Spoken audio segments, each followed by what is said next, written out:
our plan for tonight, because some of you don't know a lot about EDT and heard about it only little, we make a short introduction to EDT and to its core principles. Afterwards, Ron will start his lecture, will share his screen. We'll make a bridge between psychiatry and psychotherapy. I hope we have a nice feedback from you and group discussion. We hope this meeting will be a discussion between us, and we will donate to each other. It will be an open discussion, and this is the aim for the second part of this meeting.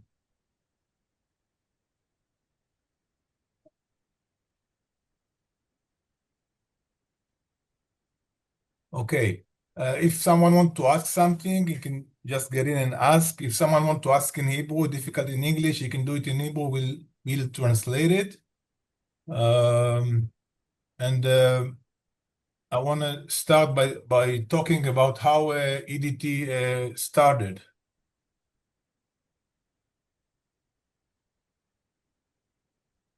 The founder of EDT is Dr. Haviv Davenlu.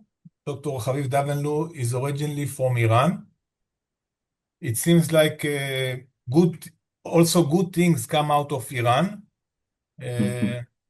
Actually, my parents are from Iran also, so you will decide if it's good or not, I don't know.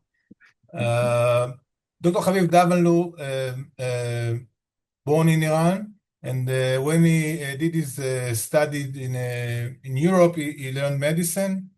Then he learned psychiatry and became a psychiatrist in Canada. Dr. Davenlu was the manager of a medical unit in the hospital, and he was a psychoanalyst. He felt not satisfied with psychoanalysis. He was not satisfied from the method, from his guide, and he was occupied of how to make therapy better. And he started to record his meetings, more than 100 of hours, and try to check what is effective, what is working in therapy. And he came out with the model, with the theory of ISTDP, Intensive Short-Term Dynamic Psychotherapy. Parallel to Dr. Haviv Davenlu, Dr. David Mellon, also a psychoanalyst, also a psychiatrist, was occupied in what are effective in psychotherapy. He investigated results of treatments, and David Mellon also was occupied in focus therapy, in short-term dynamic therapy. And actually, David Mellon was a patient of Winnicott.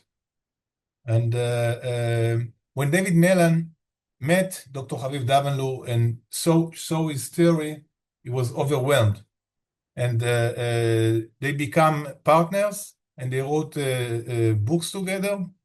David Mellon was so excited about Haviv Davenlu that he said the sentence, Freud invented the unconscious, and Haviv Davenlu invented how to work with the unconscious.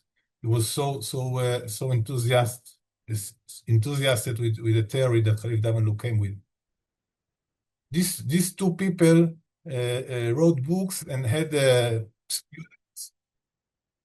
The first student is Ferruccio Osimo. Ferruccio Osimo make the shift from ISTDP to EDT.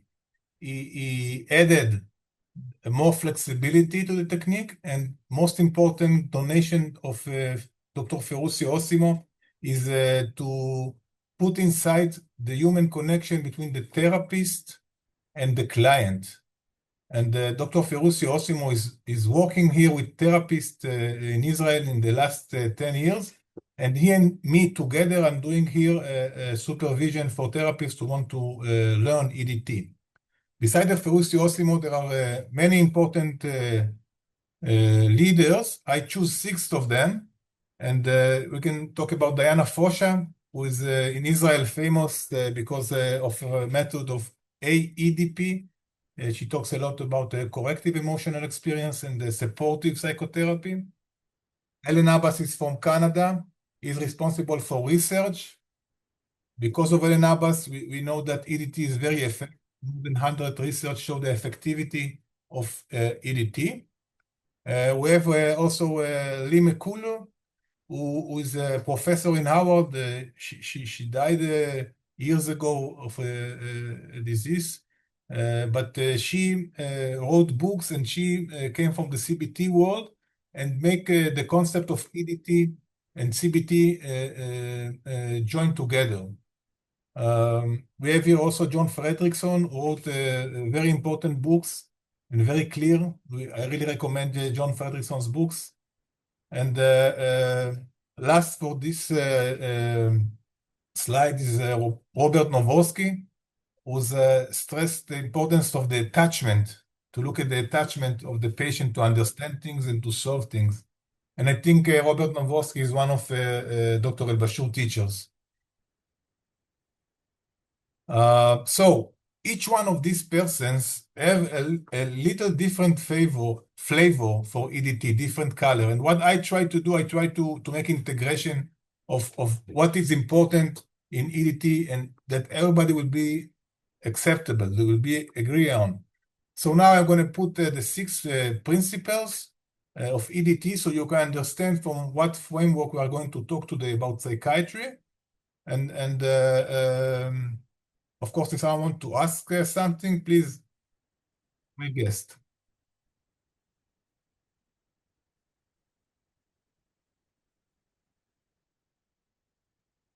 The first principle that I want to start here with is the triangle of conflict. The triangle of conflict is similar to psychodynamic psychotherapy and to the experiential dynamic psychotherapy.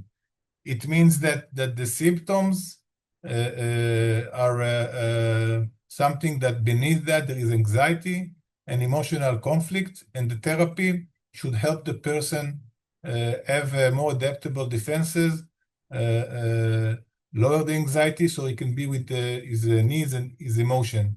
This is the direction of the therapy, and it's similar here with the psychodynamic therapy.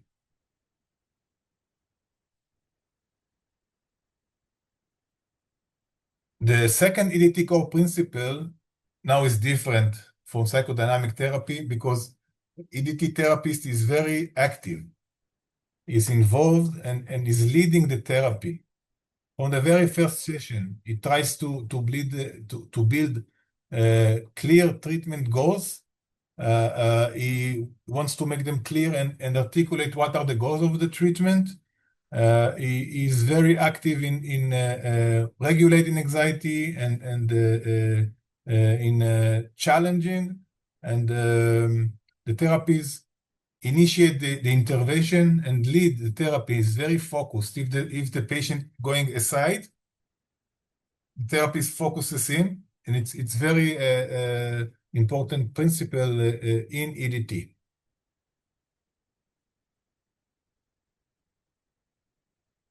The third principle, I'm sorry about a lot of words, but I'll try to explain shortly, says that if you press too much on the patient, press too much for emotion, you can lose the patient. Therapy can be a failure, and it can be a breakdown in the therapy alliance. On the other hand, if you make too much support, if you not challenge the patient, if you avoid the emotional pain, this also will not lead the therapy forwards. So in the meeting, you always have to look for this yellow zone when the therapy is going on the right way. And during the therapy, if you press too much and you see that you need to regulate, you support. And the opposite, if the therapy is going down and not challenging, you challenge. You have to find this zone in order to make the therapy go forward. The fourth EDT core principle talk about conscious therapeutic alliance. It means that the psychotherapist and the patient see together what's happening in the meeting. They're on the same page about the treatment goals, about if this defense is adaptive or maladaptive. You cannot proceed in the therapy if the patient is not with you. First of all, consciously, if he's understand why you are intervening, what is the notion behind the intervention, you clarify, and you go together with the patient, not forward of him. It's a very important principle. It seems simple, but a lot of treatments are stuck because the patient and the therapist are not together in understanding what's happening. And it is the therapist's job, EDT, the therapist is active to make sure that the patient understands and with him. Without that, the therapy will not go forward.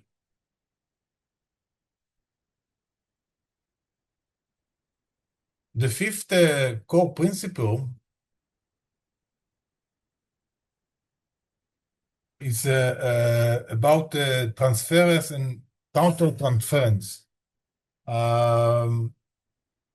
Last month, I was in a seminar with Dr. Jody Clark.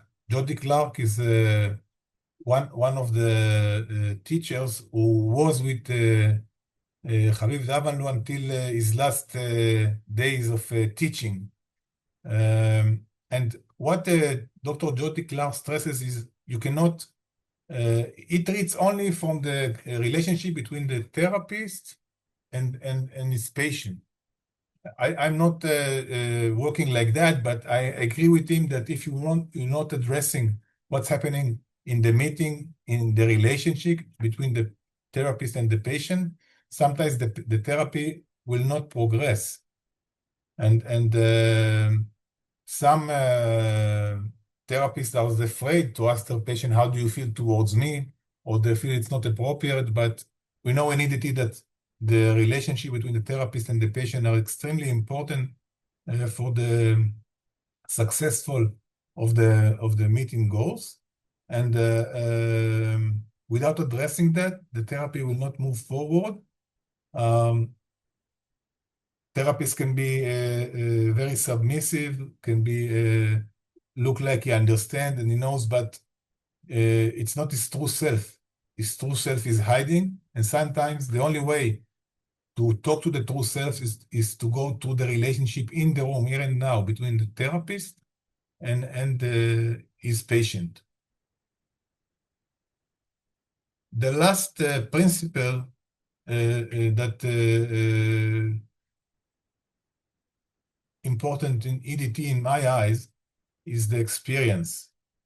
In EDT, we talk about Experiential Dynamic Therapy. It is the name, the title of the model. In experience here, it means that we always check what is the patient experience here in the room.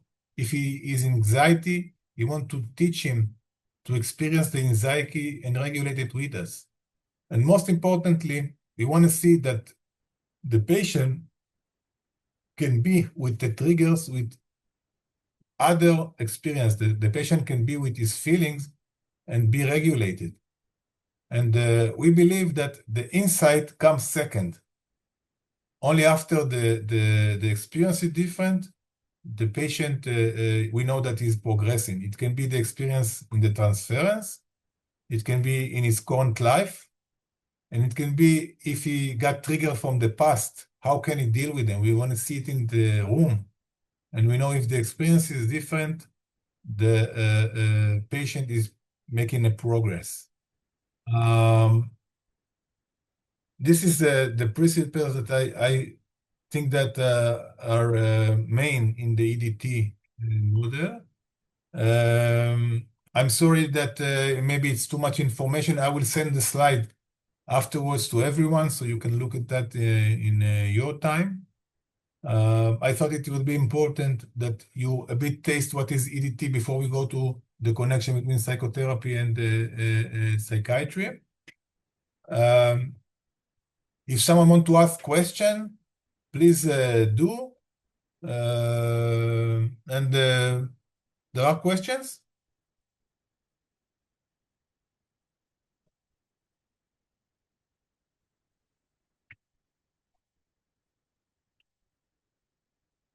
Okay. Okay, good.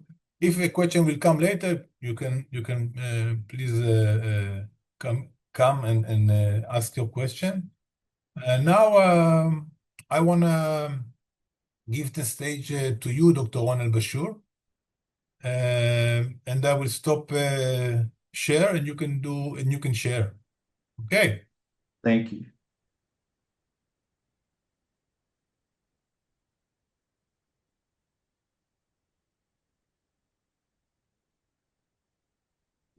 Okay. Let's see.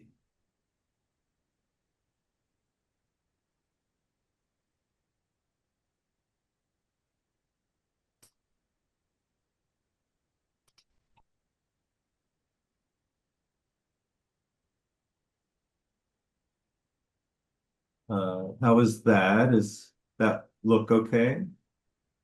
Yes. Okay. Well, thank you again for having me, and really excited to share some thoughts first and then have a discussion about real cases. I know a number of people sent in questions already, so that can get us started. Again, my name is Ron Albucher. I'm in San Francisco, and I'm a psychiatrist currently teaching at University of California in San Francisco, and president of the IEDTA, which is the group that Dr. Osimo started back in 2001. Dr. Bashir, sorry, somebody just said Yes. he doesn't see your slide. Everybody see the slide? Hold on. Yeah. No. So, okay, let me try again. Hold on.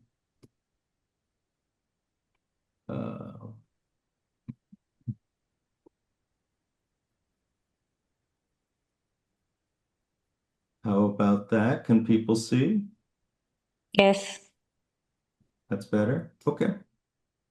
Maybe I'll keep it like this. And then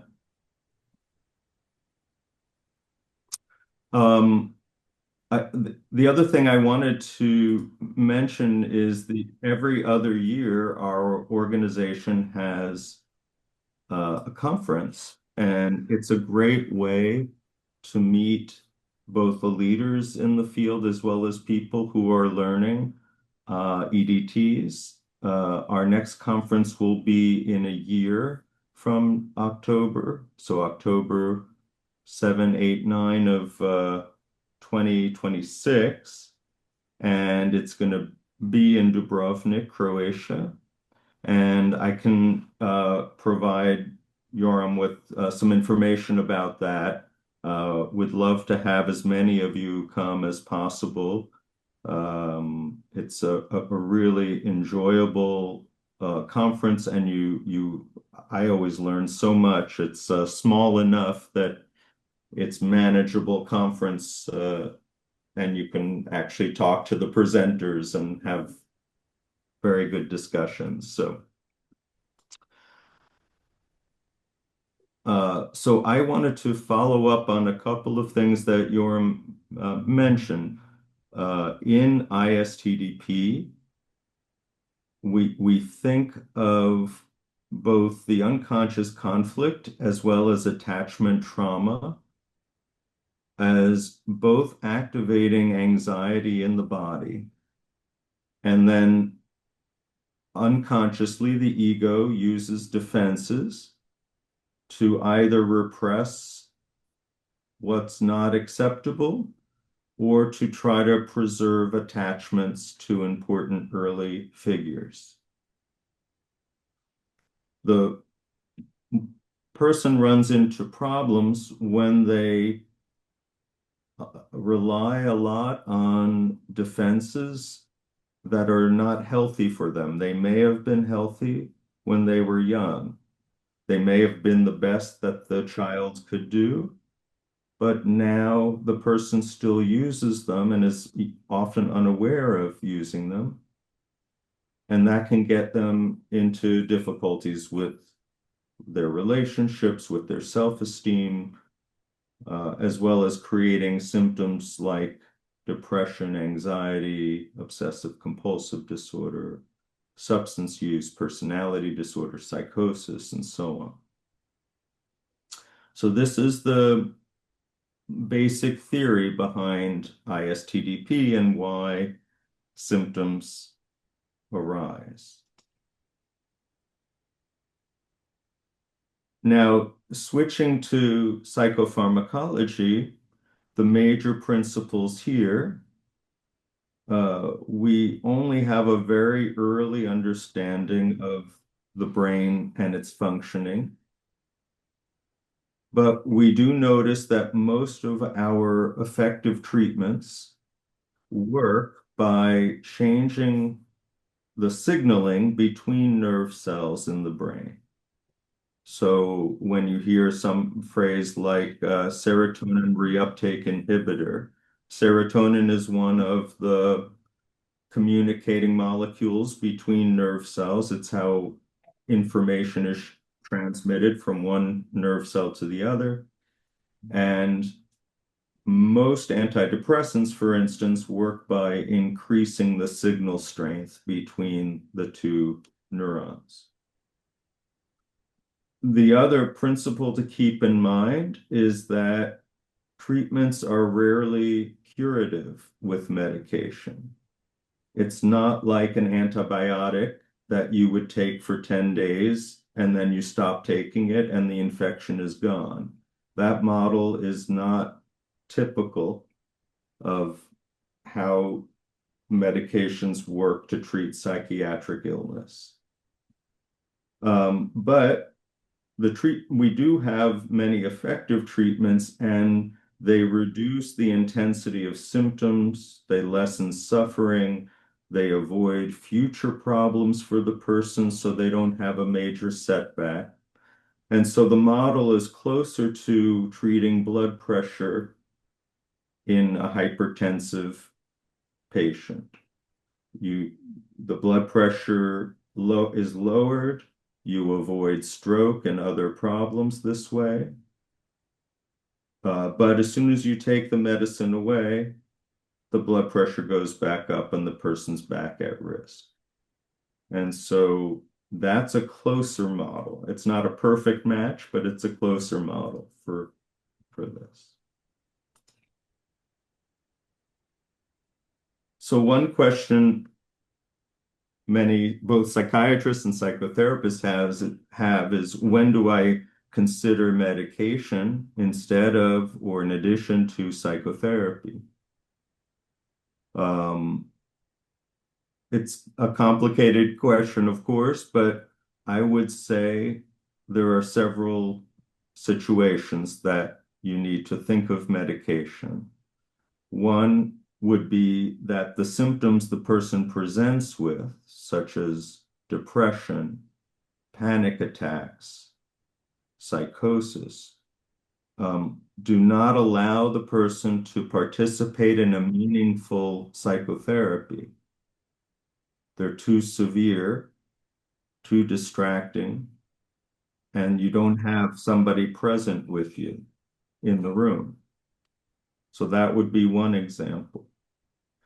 Another would be that you have somebody using different substances, different drugs of abuse, or even prescribed drugs, and they come to therapy in an altered state. They're not their usual self, they're drugged in some way.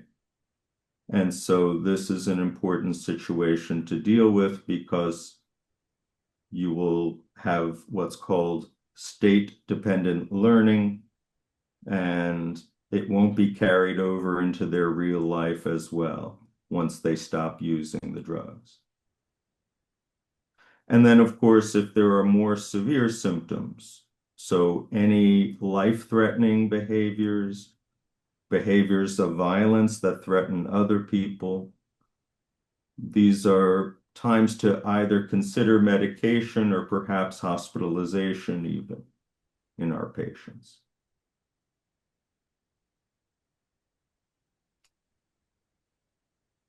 So assuming you have decided to treat with a medication, there are several common areas that we run into problems with. For instance, side effects. A lot of psychiatric medication results in sexual dysfunction and weight gain, for instance. Sexual dysfunction can either be lowering libido, lowering the sex drive, or delay of orgasm. And when we work with a lot of younger people, this can be something that's unacceptable. And then, or even in older people, it can be unacceptable. And so we really have to ask questions about this and check in with patients if they're getting any side effects and how they're thinking about them. Also, weight gain. People on certain medicines that we prescribe, probably quite a number of them, can gain weight, and it can be a small amount or a big amount. And so we want to monitor that.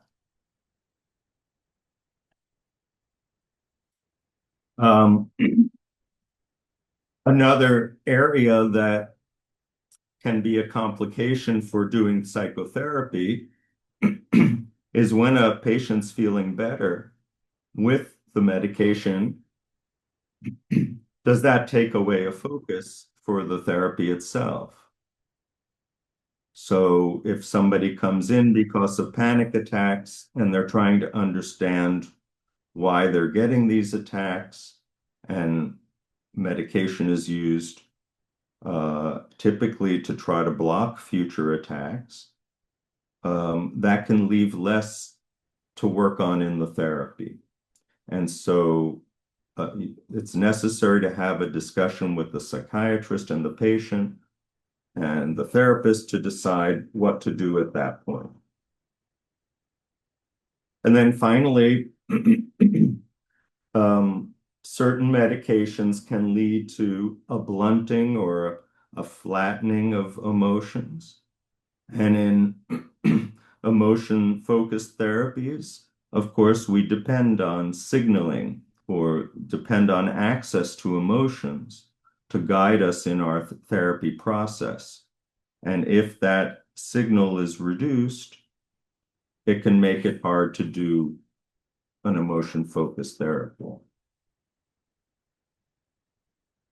So I wanted to give you two case examples that I think share some of these struggles in a real kind of life situation. These are two people I've worked with in the past, actually still do. One is a woman who came when she was 20 years old, and this is when I was working at Stanford University, and she presented with anxiety and depression after her grandfather passed away. She was from Costa Rica, and her parents, because of work, had to leave their town and basically was left to be raised by grandparents. And she had a very, very close relationship with the grandfather. And when he died, she had trouble grieving. She was getting panic attacks as well as depression. So she had gotten started actually by a different person in our clinic on medications, and they were somewhat helpful for her. I actually did ISTDP therapy with her, and I thought it was actually a good outcome. We made progress. It was a relatively shorter therapy. She felt like she got pretty close back to her baseline. And so she did okay. And so we stopped meeting, and she did okay for a few years. but came back to me after I had left Stanford, she had left Stanford, and we worked together again. She began having depression and anxiety symptoms again. There were some triggers in the environment and some triggers in her having residual conflict to work out, but it really didn't get her back to her baseline. So this was somebody that if you ask me to predict what's going to be the outcome of doing psychotherapy with this young, otherwise healthy woman, I would have thought she'd have a very good outcome, and to some extent she did, but really she didn't get to where she wanted to be. And she ended up getting an initial round. She went on her own to do this. There was a clinic in another state.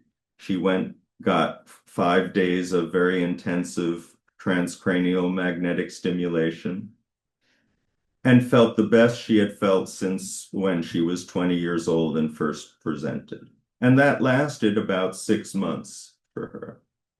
And then symptoms did come back, and that's where we are currently. She's getting some more transcranial magnetic stimulation, but we feel like we've done as much as we can in the ISTDP psychotherapy realm. I have suggested maybe she should see another therapist to get a second opinion, but she's not wanted to do that at this point. So here again, here's an example where I would have predicted the exact opposite, and she does respond, at least for periods of time, to more of the biological treatments. Okay, now here's a kind of the opposite. So this is in my private practice. He's a man who is in his 30s, had just left a job that he had held for a number of years because he became increasingly paranoid about people conspiring against him at his work. And so he quit that job, and that's when he came to see me. When I did the evaluation, there's certainly a temptation to rush in and use an antipsychotic medication in somebody presenting with delusions. But he had a lot of other strengths, and I suggested to him, let's do first some therapy, see how that goes, and we can always come back to the medication later. And he agreed. He had some strengths, a long-term relationship with his girlfriend. He has held jobs for periods of time, successfully. He had friendships, and he had early life trauma marked by violence from both parents and a very intrusive, maybe at times psychotic mother. In a few months, actually, he responded really well to ISTDP. He was talking about how he was less paranoid. He was no longer delusional. He could use some skills he had learned in cognitive therapy to help him test out, do more reality testing in situations. And so I see him every other week now. But currently, we don't see a need for prescribing an antipsychotic medicine or any other medicine. And it feels like he's on a good path. And we'll see how it goes. So, in summary, there's so much about our field we just don't know. And I think it's important for all of us to stay humble. As Yora mentioned, you want to see the response to your interventions. This is a key feature of EDTs. So if you stay attuned to the person in front of you and not try to stay too attached to your theories, but see, how do they respond to what I'm doing? Is it helping? Is it going in an unexpected direction? And then to remember, to build a support network for ourselves because our work is very hard.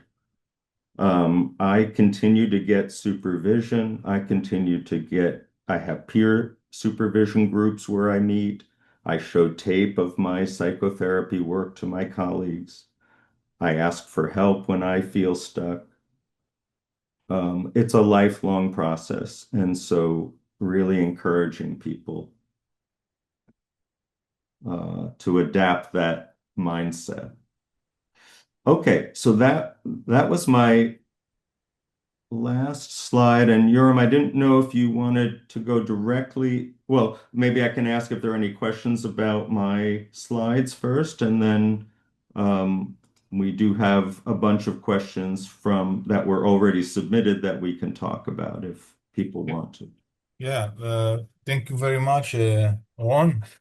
I think it was a important thing to understand that the first patient you did psychotherapy and you felt like you're on it and it's getting, but it's not, and only the medical. In Hebrew we say makot chashmal. You say it more nicely, electronic. How do you say it? Electronic. Yeah, it's called transcranial magnetic stimulation, or TMS. That was very helpful for her, and it was surprising. And the other patient, usually psychiatrists give them antipsychotic treatment, but you did psychotherapy and it's helped. So Yeah. I think it's very important what you say. You have to check what's working, always be in touch, how the patient reacts, and then decide. Exactly. And like you were talking about, Yoram, that such a focus on the therapeutic alliance, right? My patient actually, who was psychotic, wanted to try therapy first and not rush to medication, in part because he knew they had side effects, and he's a young man and didn't want to deal with those side effects. And he was safe. He wasn't threatening anybody. I felt comfortable giving therapy a shot and reassessing after a few sessions, and let's see, is it helping him or not? And so having an open mind to a situation like that. Yeah. Actually, we had some great questions sending to us. So I think maybe we start with few questions. You can choose the best question. You can choose one. I will choose one. And after 2 or 3 questions, we'll see if the audience is open to ask their questions. Okay. If it's okay, I will pick up a question. Please, yes. Mm-hmm. Because it's also a question that occupies me. And I think the question number 5. I don't know about you guys. You can share if you want, but the marijuana issue is a issue here in Israel. And I think about patients which are doing marijuana. In one hand, I understand that the marijuana helps them to calm themselves, to regulate.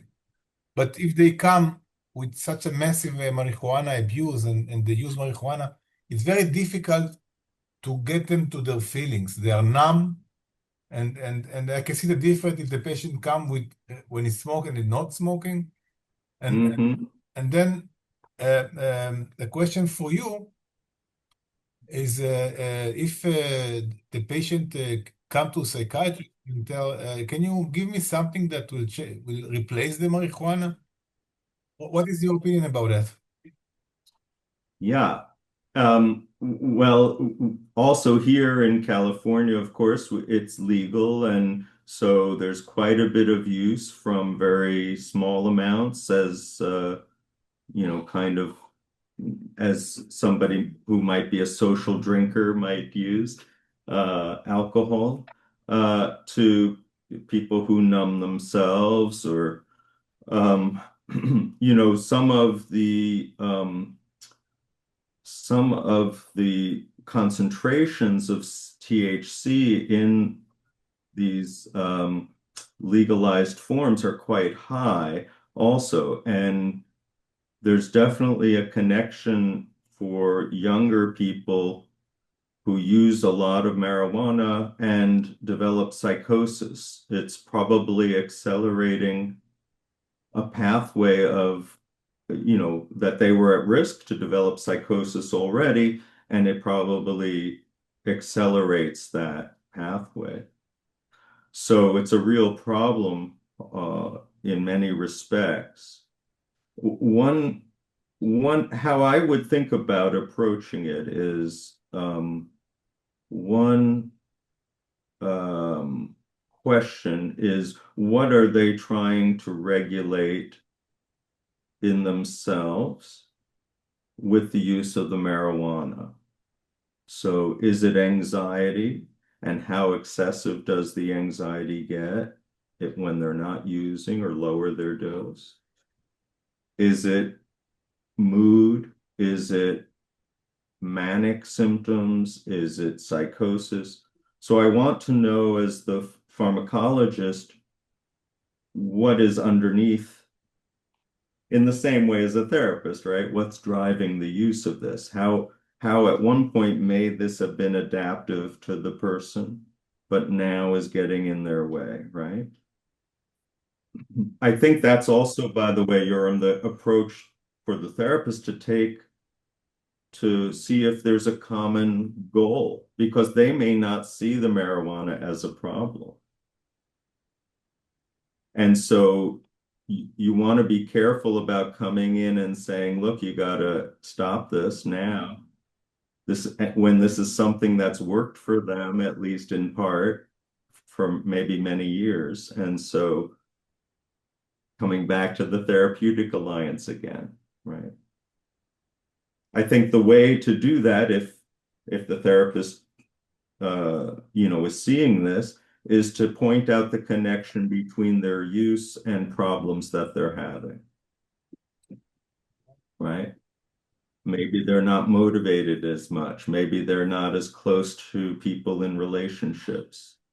Is any of that because of their use of marijuana? And like you said, what's the effect on the therapy process, right? Because you may not be able to help them with an emotion-focused therapy that also looks for anxiety if all the signaling is off because of the high use of marijuana. So I think it depends on those things. What are the underlying symptoms that are getting treated? Is the patient, him or herself, motivated to want to change how they're using marijuana? And can you, as the therapist, help enhance their motivation? Does anyone want to ask something about marijuana use, psychotherapy, and psychiatry?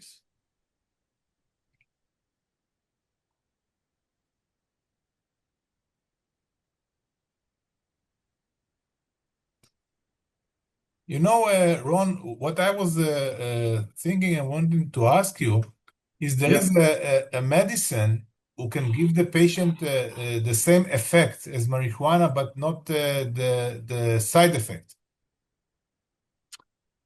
Yeah, so again, I think the answer to that is what is getting treated, right? In a quick answer to the question is yes. But there are different medicines that we might use. So if the person is anxious or if the person is having trouble falling off to sleep, there are other medicines we can use that are not habit forming and are probably a little safer in terms of knowing the exact dosage the person is getting, and you can adjust it up or down depending on if there is some flattening with it, for instance. So I think yes, the bottom line is there are. If it's a mood fluctuation, mood regulation issue, there are mood stabilizers or antidepressants that might be helpful. Right. Thank you. It's important to know that. There is a question that you, Ron, want to take from the list? Let's see. How about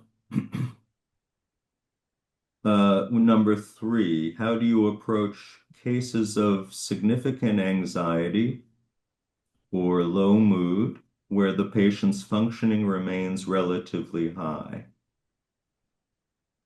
So probably initially I would, if I were doing therapy with this person, I would see how much of the regulation the person can do on their own. In other words, when they get anxious, where is it showing up in the body, first of all? And how successful are they at regulating their own anxiety? Can they lower it and bring it down when it's on the way up? Can they catch it themselves? Do they know that it's on the way up, right? And so this may be some of the early work in psychotherapy that I would do, or, I'd be assessing for and see if the person can do. I have one person I've worked with that gets panic attacks. That's what he presented with. We did ISTDP work over a couple of years period, and during that time twice tried to take him off his medication that was blocking the panic attacks, and both times the panic came back. So, were there some other issues we could have worked on in the therapy? Yes. I think he probably did most of the work he, from my point of view, needed to do, but not all of it. And maybe some of this residual was enough to cause, a vulnerability to panic attacks. But he was actually quite happy staying on the medication. It worked for him. He wasn't getting any side effects, and it just made him more confident to know that it was blocking the panic attacks. And when I look at this question, I smell something about the Conscious Therapeutic Alliance. Who's bothered with that? The patient or the psychotherapist, right? I think it's very important because absolutely, yeah. Because if it is the therapist concern, it's less relevant. I think the therapist should ask the question, what do you want to work upon? If you function remains relatively high, so what do you need help? Is the anxiety is bothering you? When you have to check it first with him. That's right. That's right. Not everything needs, a fix, whether it's with medication or psychotherapy, right? Some people are comfortable doing a certain amount of work or not even addressing it because it's not getting in the way that much, Exactly. The interaction between the therapist and the patient, who does it better? Is that better in the patient or the therapist? It reminds me, when we come together and talk about this meeting, we talk about when patient says that I have a suicide thoughts.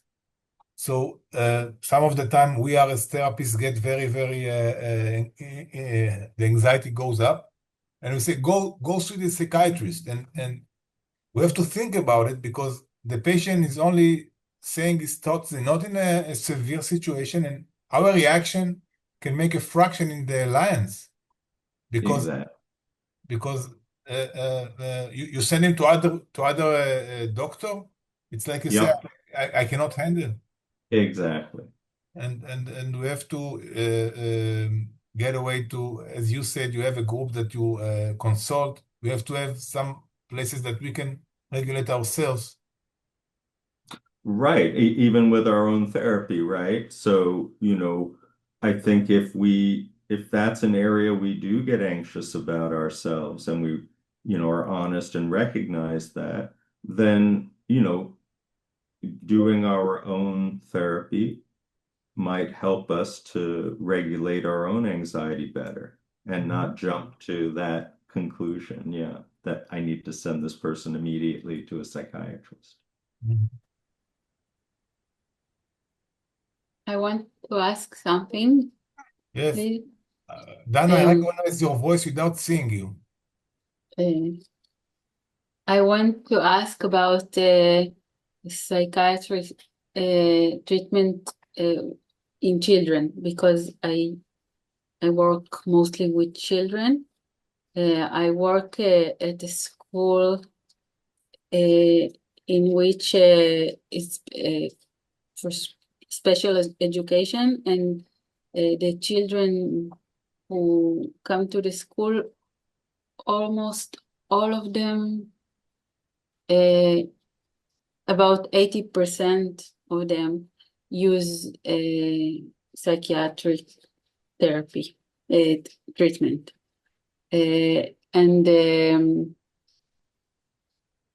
I know from my experience with talking to a psychiatrist that one psychiatrist give a child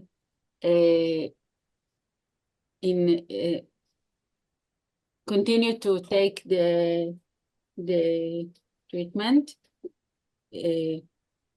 like for lots of time, and one psychiatrist she says no, it's not the goal. I want to give them less Right. treatment, and if you can say something about what you know. And Yeah. Well, yeah, I think some of the principles are the same in children or adolescents as in adults. So the first thing is doing a quality evaluation, you know, to try to figure out what's going on, both, you know, from a DSM diagnostic perspective, but also a psychodynamic perspective. Why now? You know, what's underneath these symptoms and so on. so the principles are the same. Yeah, those broad principles are the same, as well as the response to intervention principle, right? Mhm.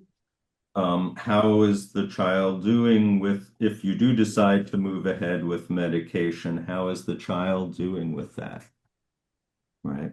And then, are there, you know, any problems with using the medication as well? How does it impact the therapy that you're doing with the child, right? So, you know, I think being open to all of that is important, and thinking about that. It sounds like you may also have like a small team of people, like with the psychiatrists, and maybe, I don't know if you work with other therapists as well, but No, but I have a personal experience from my own, yes, yeah, my own sure, children. yeah. So I talk with the psychiatrist, and sometimes I have I resist. I don't agree all the time, and Yeah.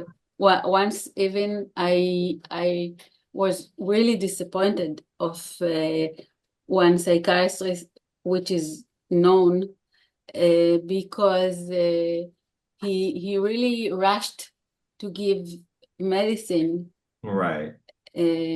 for symptoms that are minor, Right. relatively. Yeah.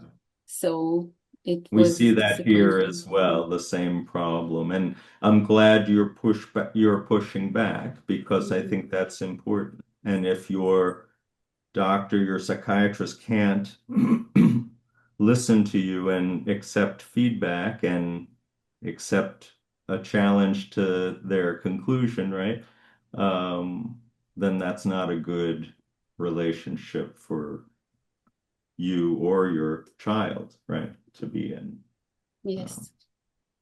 Hopefully the doctor's ego is not going to get bruised by these kinds of discussions. So. Yes. And another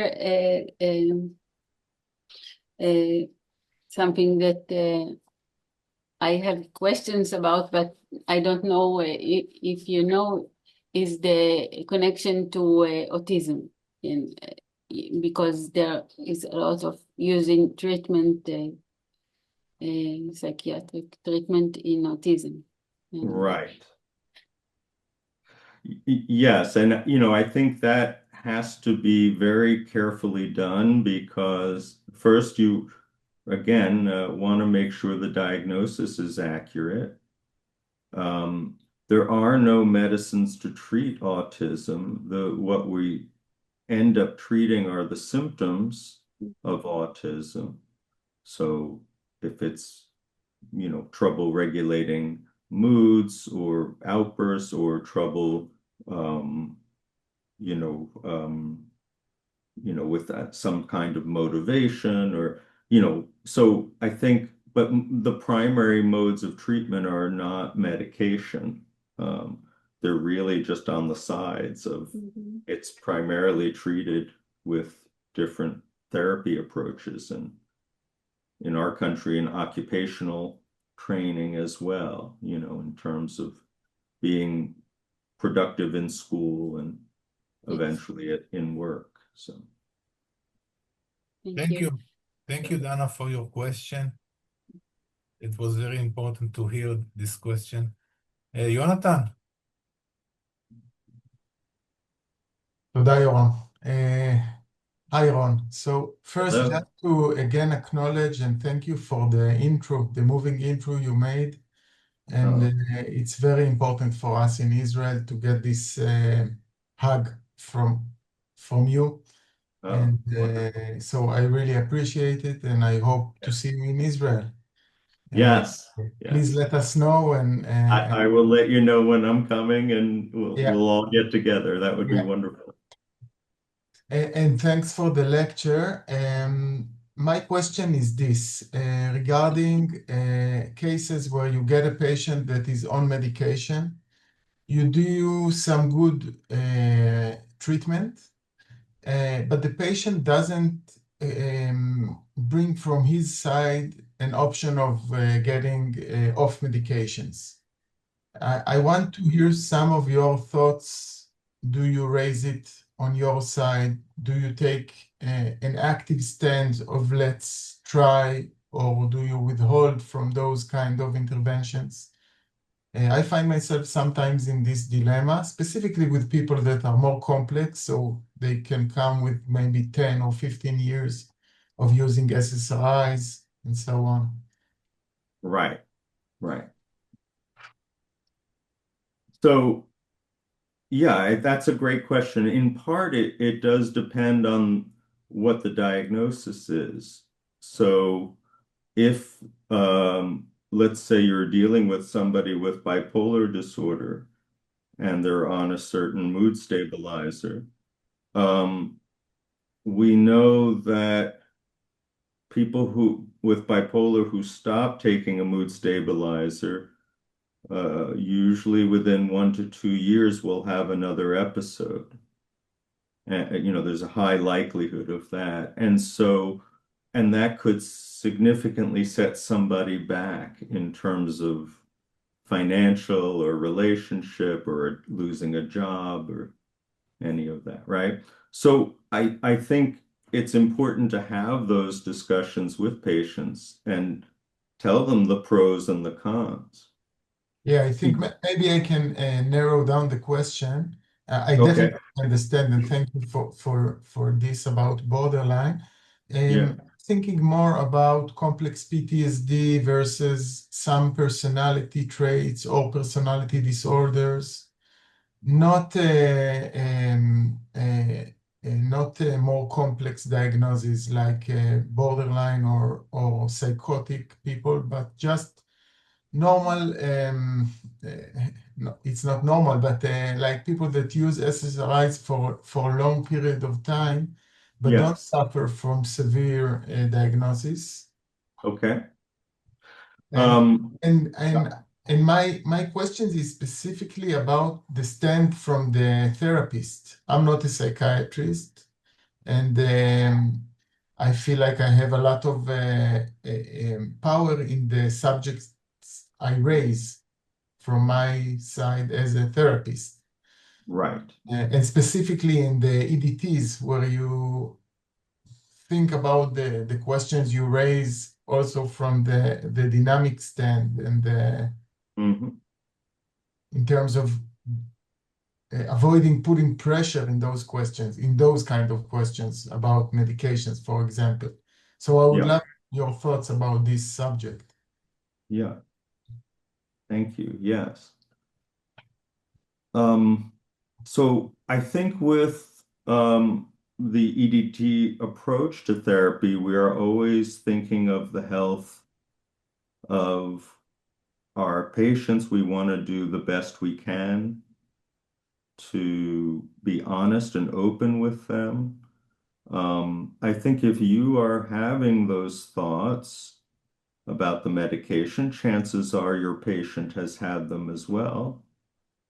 And so I think it's certainly open to discussion and should be, you know. And you may find out that they have thought about it quite a bit and they've made a decision one way or the other. So I don't see anything as off the table when I'm doing therapy with patients. If it is, then there's some kind of a resistance in operation, and I'd be curious about that and want to examine that more. Is it just with me, this resistance? Is it more in their lives? How is it causing problems for them? So, you know, on the other side of it, from the psychiatric standpoint, there are, you know, we have data about how people do with different diagnoses. So, for instance, with unipolar depression, regular major depression, if the person has had 3 or more separate episodes throughout their life, they're at very high risk of having yet another. And so you have to take that into account when you're having the discussion about to continue an SSRI or not. But there's also a lot out now about what's called de-prescribing these medications, because sometimes people get put on them and their doctor keeps refilling it, and next thing you know, 10 years have gone by and you know the person's still on it and it's not clear why. So Yes. Okay, thanks a lot. Thank yeah. you, Jonathan. Ori, please.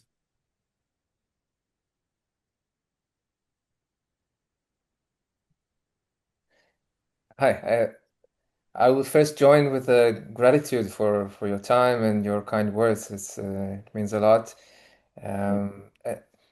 My question, I hope it's not like too specific or personal, but I'm also a psychiatrist and an EDT therapist, and Oh, so I identify with the tension like between pharmacotherapy and the psychotherapy, and not so much as an outer tension between me and somebody else, but like a tension I deal with every day between the two identities. yes. And it comes down, there's a lot of like pressures in a way that are environmental, like the system in a way wants me to be more of a psychiatrist. I work in a department. Patients many times they want to they pressure for me giving them like the medication, and sometimes I also think it's better, but it's kind of a struggle many times where you put your like somebody comes in for a med check and he's tried dozens of medications, And sometimes I find, putting a little pressure on the triangle, understanding the dynamics behind the conflict, it has more bang for the buck or for the time than, prescribing another medication and so forth. So I hope I'm just hear your thoughts maybe about this kind of how you deal with those. Yes, well, I sympathize first of all, because I struggle with this too, and I've been in different clinics. I've even run a couple of those clinics where the psychiatrist's time is very expensive, and so if you're going to use a full hour of their time to treat one person versus maybe 3 medication visits or something, right? So when you have to think more like an accountant rather than a therapist, you have to take some of those issues into account. But I have always made the case and always tried to run clinics this way, that it's important for psychiatrists to keep their skills as psychotherapists, that it actually helps them be better prescribers, more successful. I feel when I look at my outcomes for treating patients that I prescribe for, I feel I get better outcomes statistically than the research articles would show, right? Where you get maybe a 33% effect size, or, a 0.3 effect size. And I think some of that, it gets back to what Yoram talked about with the Therapeutic Alliance and knowing how to connect and not getting too anxious when patients bring certain symptoms up. And so you maintain a closeness and may even use some of your therapy skills in a medication visit of 20 or 30 minutes. And then suggest they bring this back to the therapist to look at, So I've had those kinds of interactions too, but it is a struggle. The economics of healthcare, force us to be in this constant tension. But I'm glad to hear that at least, sometimes you're able to use your knowledge in both fields to also suggest, hey, instead of another medication, why don't we try an EDT? The person has never had it, or, let's try a motion-focused therapy on this person first. And I think that's where your expertise can really be helpful to an administrator or the chief of the clinic or whoever. So, thank you, Ori. Ehud, please.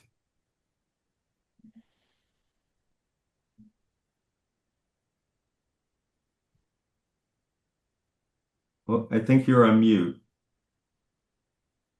First, I would like to thank you, Ron, for coming here and presenting.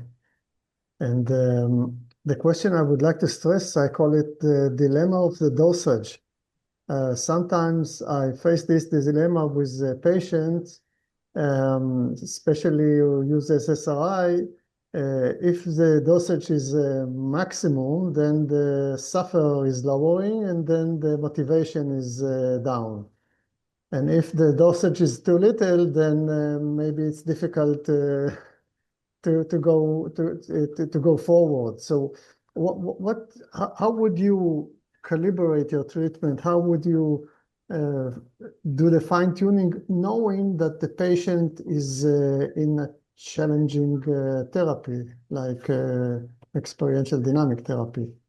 Mm-hmm. Where would you go in these two poles? Right. And Ehud, are you asking from the standpoint of how, as a psychiatrist, I would approach it, like from the medication, or are you asking also? Okay, that's yes, the as a psychiatrist, and in cases I'm trying to do collaboration with the psychiatrist in private clinic, which is quite challenging. Right. Yes. Well, so I would try to get a sense of where that transition happens from somebody who's undertreated and still symptomatic to overtreated and blunted and flat, right? How much room are we talking between those two things? Is it possible to measure out the dose to get somewhere in between? It may or may not be sometimes. So then you're left with a few different options from the psychiatric standpoint. You can go with the lower dose and augment it using a second medicine that works on a different system in the brain. And so you can possibly avoid this flattening by an augmentation strategy. So that would be one approach. And there are a whole bunch of studied kind of second medications that you could use, each of which acts on a different system in the brain. And so the other is I might take them off of this medicine and go to a different one, maybe in the same family, to see their reaction to it, because they may have more of a tolerance of this other new medicine. Or you maybe not. Maybe you'll find out the same thing happens with another medicine. And so then you're back to maybe augmenting. One other thought, Ehud, is from the therapist's perspective, if the person's on the low side of the dose and they're still symptomatic, can that be addressed with the therapy as the augmentation agent, right? So now I have something to work on and focus on with you in the therapy. Can we look at that together? Does that answer your question? Yeah. Thank you.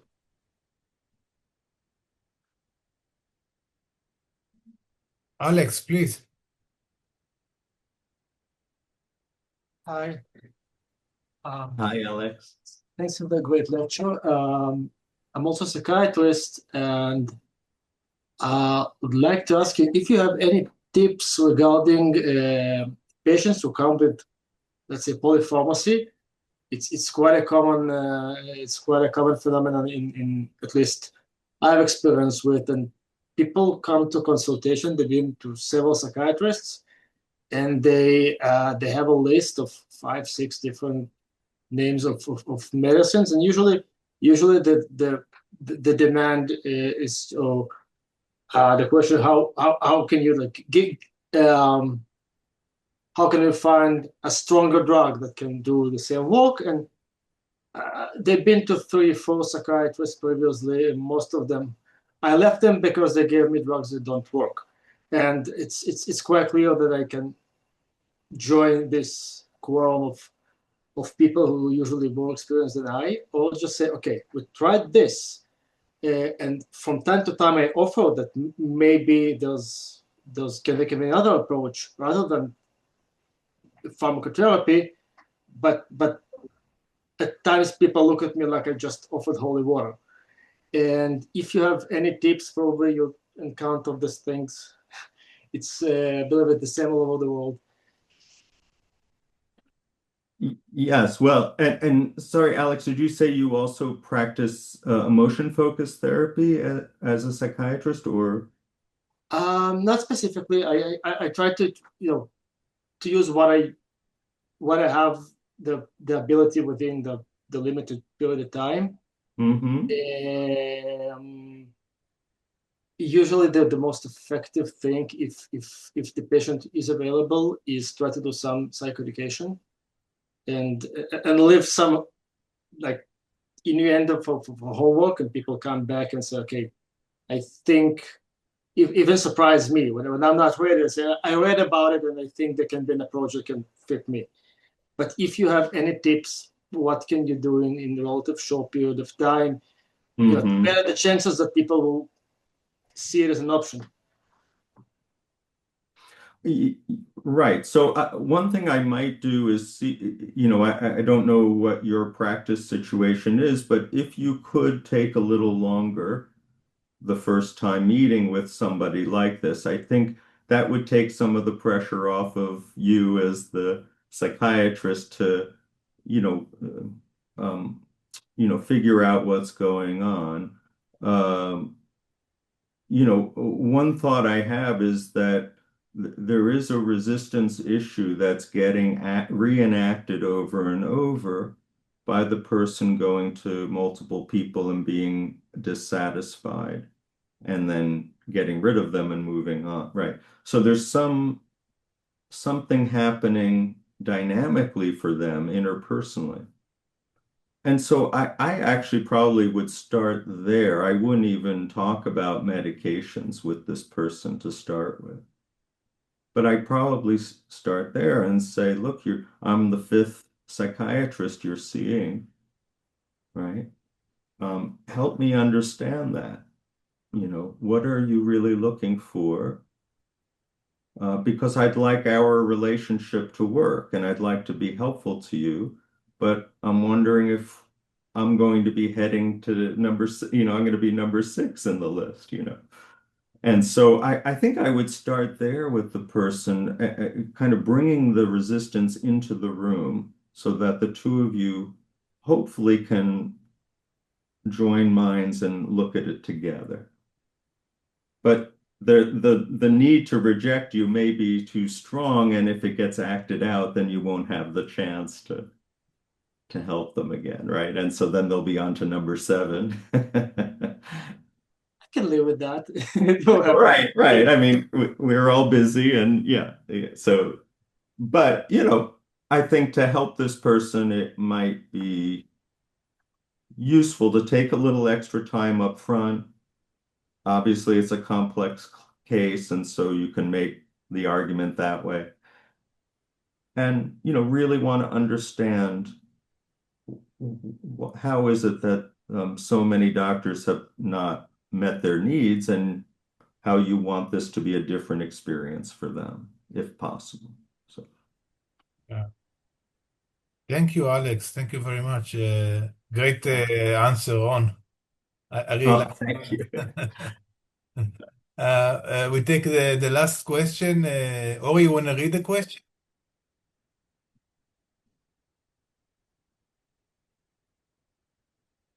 Ori, are you with us? Yeah. Okay, good. Another thing that popped when you talked about the blunting, a very common issue, I think, is how do you approach the differential diagnosis between emotional blunting due to the medication versus the operation of a defense mechanism, such as isolation of affect?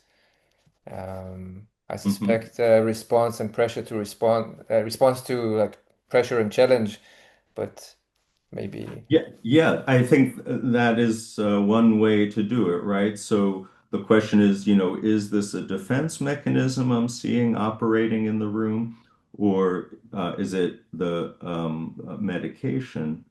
Another thought I would have about it is, where am I seeing it in operation? Is it with even unconflicted situations for the person, and they still, they're going for a walk in the park and they tell you, I just don't enjoy it as much, or I don't, things don't feel as vibrant to me, or some, I might look at those kinds of settings versus maybe more conflicted ones to see, is it consistent across the board, which would argue more as a medication effect to me. And then the other thought I have is, adjusting the medication, right? So if you are not sure, but a possibility is that they're over-medicated, lower the dose and see what happens, right? Do they perk up more? Do they have access more to their feelings and anxiety? Or is it the same? Which would argue back towards the defense mechanism. So. Thank you. Yeah. Okay, so we are coming to the end of this meeting. I want to thank you all for being with us and for your clever questions. I feel that we have much more to talk about. We didn't cover the field, of course. And we'll see, maybe we'll make another meeting in the future. Mhm. You want to say something, Dr. Albucher? Well, again, thank you, Yoram, for putting this together.